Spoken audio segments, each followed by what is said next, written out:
Assalamualaikum warahmatullahi wabarakatuh. Perkenalkan, nama saya Laode Saidin SPD, Guru SMK Negeri 2 Muna, calon guru penggerak Angkatan ke-7 Kabupaten Muna, Provinsi Sulawesi Tenggara. Fasilitator saya Bapak Lasiara SPD MPD dan pengajar praktik saya Bapak Laode Falimu SPD.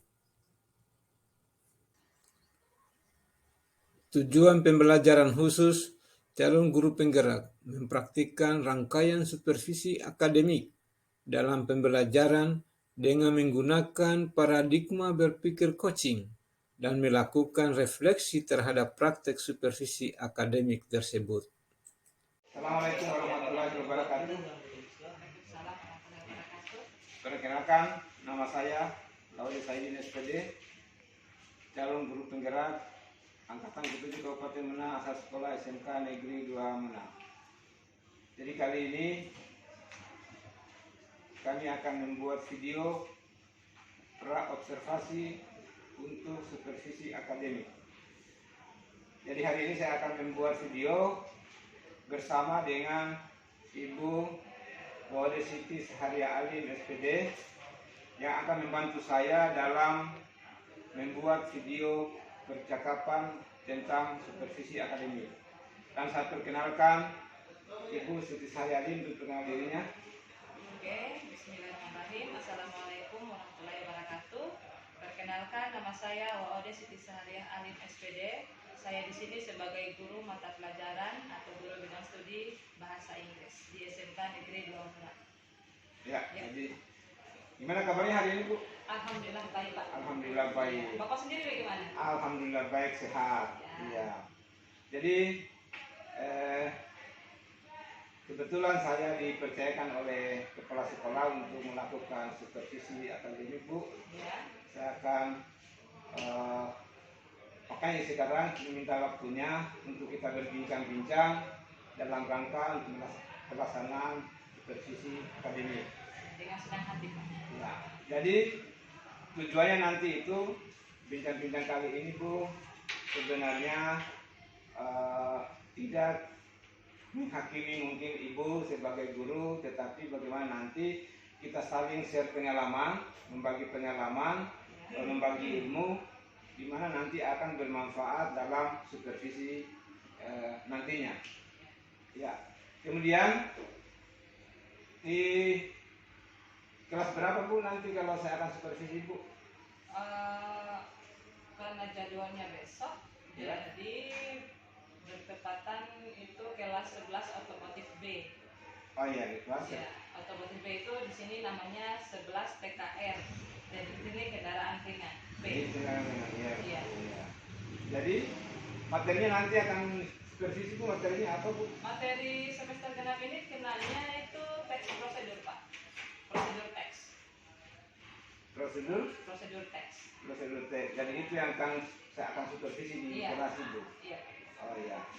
Jadi bisa berikan gambaran kemudian atau langkah-langkah apa yang Ibu akan lakukan nanti pada saat supervisi, langkah-langkah pembelajaran. Ya, untuk langkah-langkah pembelajaran itu sendiri ya kita sesuaikan dengan apa yang sudah terangkum dalam RPP, Pak, yaitu rencana pembelajaran dalam kelas yang terdiri dari 3 tahapan. Yang pertama itu pendahuluan. Ya, ada namanya kedua kegiatan inti dan terakhir itu penutup. Sebagaimana kita ketahui, kalau pendahuluan itu kan, Pak, namanya sebelum masuk kelas kita mengucapkan salam, berdoa, lalu mengecek kehadiran siswa, mempersiapkan motivasi siswa, ada namanya kita mengingatkan kembali tentang materi yang sudah kita pelajari minggu lalu. Saya kira seperti itu, Pak. Dan kegiatan intinya kita masuk ke tahap pembelajaran inti tentang materi yang akan kita bahas hari ini, lalu penutup ya termasuk dalam evaluasi, ada namanya mengambil kesimpulan, ada namanya tugas individu dan tugas kelompok. Baik, bagus sekali, Bu, langkah-langkahnya. Berarti itu langkah-langkah itu Ibu sudah tuliskan dalam RPP-nya Ibu. Iya, sudah terangkum dalam RPP semua, Pak. Jadi dari langkah pertama itu pendahuluan, pertama Ibu mengucapkan salam, kemudian mengecek kehadiran, persepsinya, kemudian mungkin Ibu akan menyampaikan tujuan pembelajaran, kemudian masuk kegiatan inti, mungkin dalam kegiatan intinya itu Bu mungkin ada diskusi bagaimana? Iya, untuk kegiatan inti saya biasanya Pak memakai metode kerja kelompok. Ya, metode kerja kelompok atau diskusi, wawancara antar teman untuk berbagi share informasi apa yang mereka tangkap dari materi yang akan saya berikan nanti. Jadi saya lebih banyak mengajar itu menggunakan sistem menggunakan metode kerja kelompok atau kelompok kecil. Saya buat seperti itu biasanya. Oh iya. Untuk lebih memotivasi mereka. Artinya kalau kerja kelompok saya bandingkan dengan kerja individu. Anak-anak itu biasanya lebih termotivasi ketika mereka berdiskusi, berbagi, share atau ilmunya mereka, informasi yang mereka dapat, bagi, jadi mereka share informasi. Oh iya, berarti itu Ibu sudah melaksanakan pembelajaran abad 21. Iya, ya. Dengan dibantu dengan media-media. Biasanya saya kalau dalam kelas menggunakan media video, audio visual. Iya. Biasanya saya ambil itu sumbernya dari video-video YouTube. Iya. Saya buat, saya rangkum beberapa video YouTube, lalu saya buatkan dalam model pembelajaran. Biasa saya sajikan dalam model PowerPoint, selalu dalam model audio visual. Jadi nanti kita tampilkan ada suara, ada gambar. Jadi anak-anak lebih termotivasi pada pembelajaran seperti itu. Oh iya, bagus sekali Bu. Mudah-mudahan itu dalam supervisi nanti. Dalam model audio visual. Jadi nanti kita tampilkan ada suara, ada gambar. Jadi anak-anak lebih termotivasi pada pembelajaran seperti itu. Oh iya, bagus sekali Bu. Mudah-mudahan itu dalam supervisi nanti Ibu tetap akan melaksanakan langkah-langkah itu. Ya. Kira-kira menurut Ibu, apakah dalam pelaksanaan nanti supervisi ada masalah atau tidak ada menurut Ibu? Kalau dari siswa itu sendiri mungkin Pak ya. Iya. Kalau dari siswa itu sendiri mungkin mereka kendalanya ada mungkin beberapa siswa yang memiliki kekurangan kosakata mungkin. Iya. Ya, kita tidak bisa pungkiri ada beberapa yang punya skill rendah, menengah dan tinggi ya. Jadi ada kemampuannya yang sudah punya banyak kosakata, ada yang sedang, ada yang rendah. Jadi yang kendalanya mungkin nanti yang kita dorong ini bagaimana meningkatkan kosakata yang ada di level rendah gitu. Ya, itu Iya, jadi berarti itu mungkin salah satu strateginya Ibu nanti untuk menghadapi yang kosakatanya rendah itu pada anak-anak. Salah satunya saya gunakan itu metode diskusi, metode kerja kelompok. Jadi kan jadi mereka bisa share ya gitu. Jadi saling membantu begitu gunanya untuk itu. Dengan bantuan juga nanti ada media-media nanti yang media pembantu nanti. Jadi mungkin dari permasalahan itu mungkin kosakata tadi, jadi rencana Ibu menghadapi permasalahan itu mungkin rencananya bagaimana? Ada beberapa strategi. Iya. Salah satunya yang jelasnya kita kan punya namanya media ya Pak ya. Media itu biasanya saya pakai pohon kata. Oh iya. Ya, ada namanya pohon kata. Untuk dalam metode itu itu membantu mengembangkan kosakata mereka. Ada game yang sederhana. Biasanya ada game, saya gunakan game sederhana. Dan satu juga biasanya saya memperbolehkan anak-anak untuk menggunakan kamus digital atau kamus manual. Kamus digital itu dalam bentuk HP. Artinya saya perbolehkan HP, tapi tetap dalam pantauan saya. Jadi mereka tidak bebas menggunakan HP untuk mengakses aplikasi lain, khusus hanya untuk sebagai bahan ajar saja itu. Jadi HP digunakan hanya untuk membantu mereka mencari kosakata baru jika mereka menemui kendala ketika dalam proses belajar mengajar dalam kelas.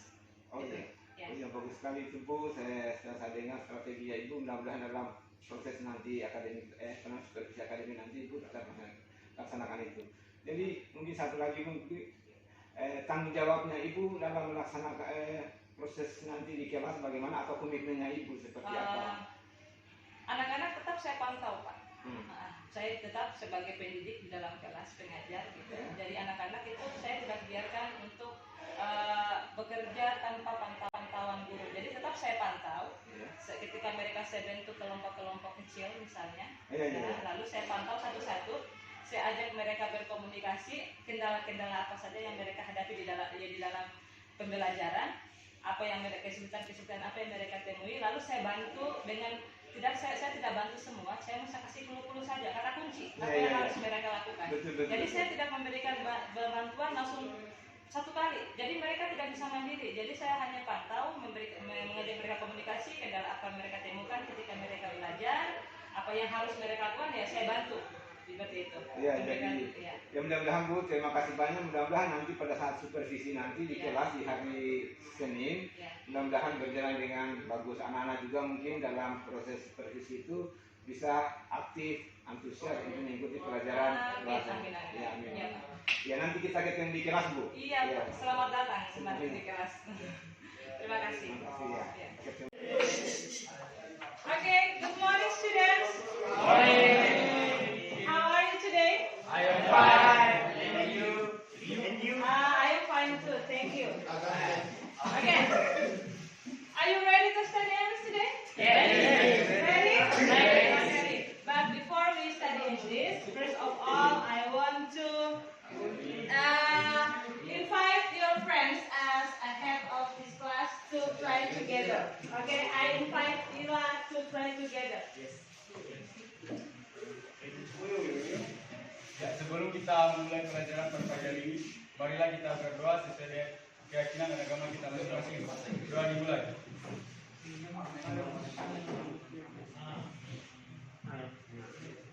Doa selesai. Okay, thank you, Ila. Okay, now I want to check your attendance list. Ila, who is not coming today? Who is not coming? Siapa yang tidak datang hari ini? Agus, Agus, Saripin, Saripin. Davin, Okay, only Agus, Saripin, and Davin. Okay, absent ya? Okay, thank you, Ila. Okay, only 3 students, Agus, Saripin, and Davin. Alibran? Okay, Alibran. So 4 students, okay? Yeah. Okay, thank you.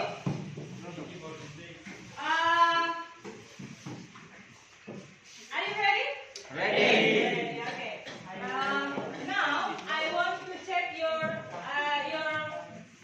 memorize about the last material. Ibu mau cek dulu tentang materi kita minggu lalu. Siapa yang masih ingat? Materi tentang prosedural apa? Ya, Bekari Samu. Perkenalan diri. Oke, thank you. Yang lain tidak tahu. Oke, perkenalan diri. So what the main point? Poin-poin apa saja yang that you have to mention yang harus kamu sebutkan dalam perkenalan diri? Oke, apa lagi? Alamat. In English alamat. Address. What else? Apa lagi? School. School. Oke, good. What else? Hobby. Oke, very good. Good. 2 thumbs up for you all. Saya kasih 2. Jempol. Oke. Untuk materi kali ini, actually our topic for today is we are going to talking about a process dural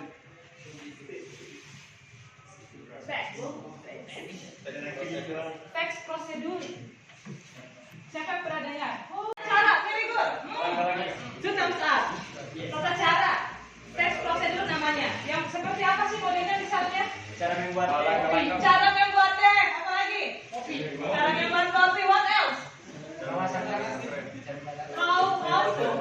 Cara mengganti kampas rem. Ya, bahasa Inggrisnya kampas rem, apa itu ya? Brake. Very good. Jadi so, now we are going to discuss, kita akan berdiskusi about procedural text, tentang text prosedur. But before, tapi sebelumnya kita harus tahu dulu tujuan pembelajaran kita mengenai teks prosedural itu sendiri. Tujuan pembelajarannya adalah 1. Melalui kegiatan mengamati video terkait teks prosedur, peserta didik dapat menentukan fungsi sosial, struktur teks, dan unsur kebahasaan dari teks prosedur berbentuk resep dengan benar. Jadi materi kita kali ini adalah prosedur teks yang terkait dengan resep. Resep apa itu? Nanti kita akan bahas di materi inti.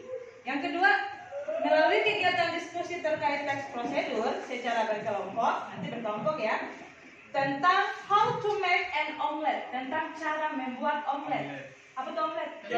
Ya, very good. Peserta didik dapat menganalisis struktur teks, unsur kebangsaan, tentang language feature dengan benar. Jadi kalian nanti caranya nanti kalian membuat teks prosedur itu dengan menggunakan struktur teks yang benar, ya. Itu tujuannya. The last point, poin terakhir is melalui kegiatan diskusi, again, lagi-lagi, you make a small group. Kalian nanti membuat grup kecil, yaitu diskusi bersama teman kelompoknya. Peserta didik dapat mendesain video tentang cara membuat makanan rumahan dengan baik sesuai struktur dan kaidah kebahasaan.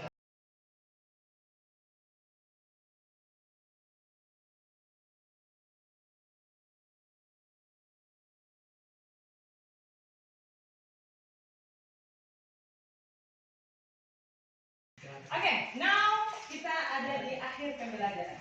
So before I close this meeting, sebelum saya menutup pertemuan kita kali ini, Ibu mau tanya, I want to ask you, do you know the conclusion of our topic today? Siapa yang tahu sih kesimpulan pembelajaran kita hari ini?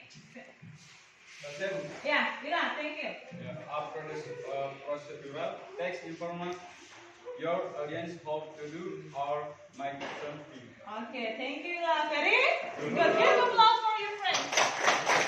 Okay, thank you. Okay, so the conclusion of our meeting today is satu. Yang pertama, prosedur teks adalah teks yang memaparkan tentang tata cara mengerjakan sesuatu. Ya, memberikan informasi kepada siapa? Kepada pembaca atau pembaca kalau berupa teks, penonton berupa video. Okay, thank you, very good. So, thank you very much for your attention today. I close this meeting by saying Alhamdulillahirobbilalamin. Assalamualaikum warahmatullahi wabarakatuh. Thank you. Ya, assalamualaikum Bu. Ya, jadi tadi bagaimana perasaan Adit tadi setelah seperti kita itu? Jujur Pak ya, ketika tadi saya supervisi awalnya itu deg-degan, seperti apa ya namanya, ketika supervisi ada yang perhatikan gitu kayak kayak ya deg-degan. Tapi setelah lama-lama saya jalani ternyata berjalan dengan sendirinya, natural.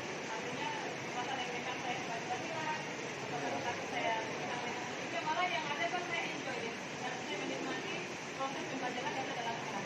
Iya, jadi sebenarnya supervisi itu saya bukan tujuannya untuk menghakimi guru, bukan menghakimi guru atau bagaimana, tetapi bagaimana kita mencari solusi yang terbaik dari pembelajaran.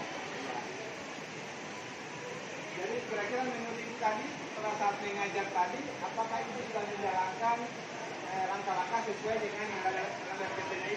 Karena ini saya sudah bertahun-tahun Pak mengajar, jadi langkah-langkah pembelajaran selalu saya terapkan di dalam kelas sesuai dengan apa yang tertuang dalam SOP. Jadi alhamdulillah untuk langkah-langkahnya dari langkah dahuluan sampai penutup yaitu evaluasi sudah alhamdulillah Pak saya sudah lakukan semua. Karena itu sudah jadi kebiasaan hari-hari, istilahnya makanan hari-hari saya dalam mengajar bahasa Inggris. Oh, jadi memang tadi saya sudah mengamati tadi dari pelajaran ini di kelas. Saya lihat sejaknya masuk dalam ruang kelas, memberi salam, kemudian mengabsen sampai kegiatan pendahuluan sampai kegiatan tertutup, memberikan kesimpulan itu melakukan sesuai dengan yang ada di dalam itu. Alhamdulillah. Ya, jadi sekarang Bu. Salam dan bahagia, salam guru penggerak, tergerak, bergerak, dan menggerakkan. Salam dan bahagia.